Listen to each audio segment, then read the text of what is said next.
You want Okay, to so you're sending photons back into it to become more powerful. Well, part of the resonance. This part is more powerful because it's just reflecting back and forth until it eventually passes. it's reflecting back and forth both. Does Probably it go back all the way both. through the tube?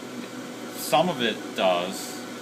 Probably not a lot. It's not, I mean, it's not going to be 100% efficiency, of But course. the fact you can tell the ratio by if I put my hand, you see a difference in brightness when I put my hand here on the back. That's the difference in intercavity power. See? Also. Increasing the cavity length also increases the lasing power, doesn't it? Well, no, this is not gain. Oh, okay. It's still, I mean, it's still the same. It all depends on So how many if you times were it to move reflects. that out the way, it The would further start it goes, becoming powerful. theoretically, you're The actually, less the things further it is goes, you'll blocking. actually lose some. Yeah. It's all But a matter of how much it reflects with it, how many times it bounces the way back we and can forth. move it. Would you gain divergence? Oh, I took a video. When you do I was videotaping you. It depends on the mirror.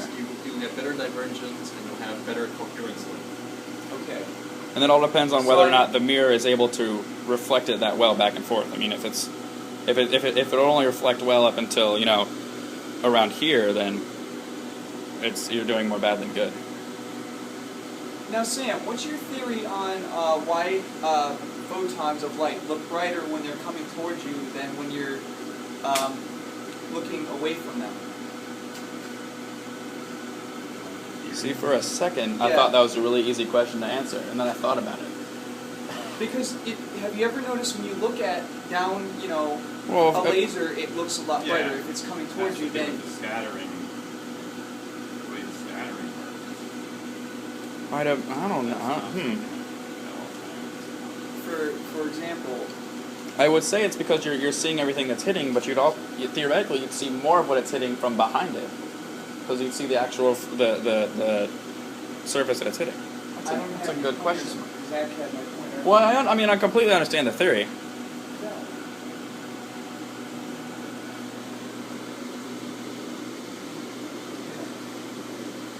I think I gave it to you before. You said you asked me to borrow it, and I walked away. However, the one thing I will comment on is, personally, I like the beam shot. I like the beam shot more. I think it honestly looks better on most looking away from it. It looks better. Like, it looks a little more pure. I mean, if you're looking at a green dead on like that from across the room, I don't know. But you see, It can look a little. Ooh, there's see a how mirror it there. looks brighter? Well, right. I mean, I'm completely aware. That's how pretty much 90% of people take their beam shots. But For example, he's not. You see how the beams look brighter, the ones that are coming towards us. right. Well, I mean, yeah, I completely understand, and that's something that is taught, I guess, more fundamentally when you're taking beam shots, is to stand away from it rather than close to it. As far as why that happens, I mean, I don't know. That's It's the same why amount of that's the question. Why does it happen? it's the same amount of material getting hit, so I couldn't answer that question. Because you would think. If it's pointing towards you, it only has to scatter a little bit to ladder the main beam to go in unison, whereas if it's going the other direction. Could it possibly be? Do a 180 to come back towards you. Yeah, I was just going to say, could it possibly be the amount of time it takes to travel for the light to come back to your eyes? It's not the time.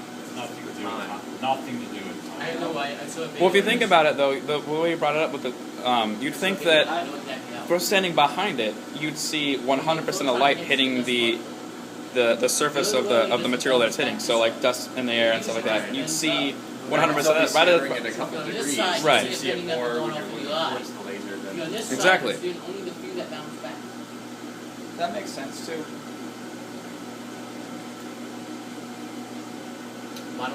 these are conversations you can have outside of this building or an electronic medium, which isn't nearly as entertaining I can't. or I can't brain get- consuming. I can't get people to understand why I physically need a cryogenic cooler. And it's not something I can easily explain either. I mean, I don't physically need it, but Well, you could start with what you use it for. freezing things. Well, then that's enough. Well, how else? I mean, it's just like explaining why you have half a dozen, 2 dozen pointers. But I can't. What I'm saying is I can't find a good reason. What's a good reason to have a half dozen, 2 dozen pointers? What's a good reason to be here right now, other than the knowledge came from it? Well, yeah. It all just depends on what your interests are.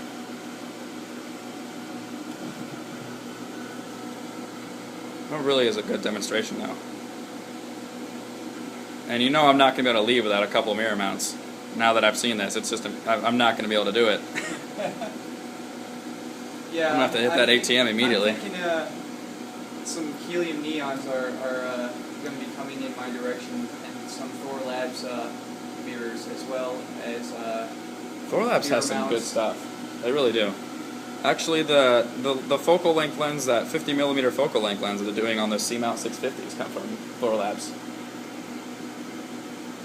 What's that?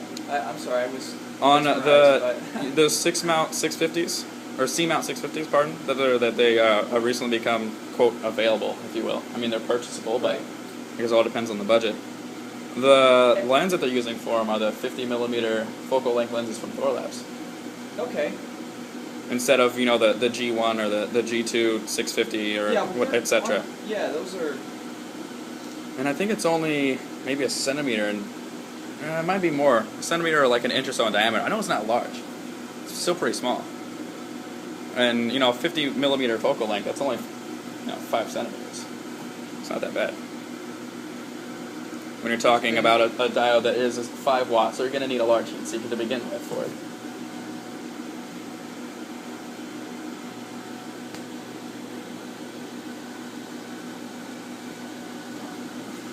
Want to cover it up again? It's really something. Now, could you are the optics for green helium neon, are those useful at all for an argon, or Yeah, they'll work. Argon. even for the blue spectra?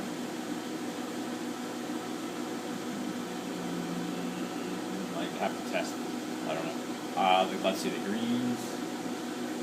Because that'd be One interesting. type of green has, yes, the cliff on the blue side, so it should have I gotta blue. get a picture of It this. should be okay for blue. The other one goes to the yellow end. Because I'd be interested in trying out an optic on the 500 or 501 and then the 496 lines on the tunable. I'd be interested in So I can- wait.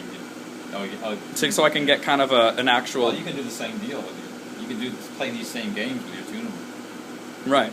Well, I didn't know if there are good mirrors that would work well with those ones. I had a Krypton, a Argon Krypton. On the Argon Krypton, did blue, yellow, red, and the internal mirrors were designed to block to pass green, so it didn't laze green. So I stuck a green Argon mirror on the output just like this, and then it was a beautiful blue, green, red, yellow. But is it easy to come across optics that work well for the blue spectra? I mean, are they as easy to come? Argon optics out there. Or I guess I just don't know. I don't really know how to. Do you have any on you outside of the helium neon? Do you have any other optics I have available? boxes, bags of what I believe to be Argon optics. I never really tested them. I mean, believe they're Argon optics. after I get a mirror mount or two off you, I wouldn't mind testing a few of those out. I mean, Yeah. at least give me something to do.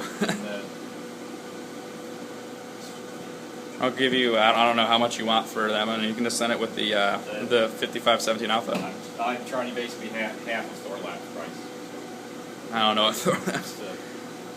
I don't look at Thor Labs too often because I know most of it's outside of my budget. The tiny ones are 35, and the big ones are like 60.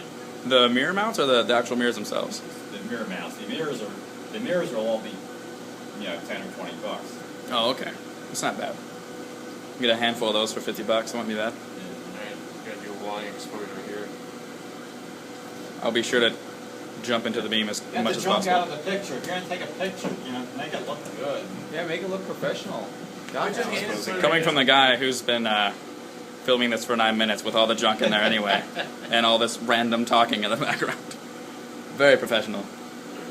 Hi, anyone who could be listening to this. Help me, please. Hell? What? Help. We didn't. Moving on.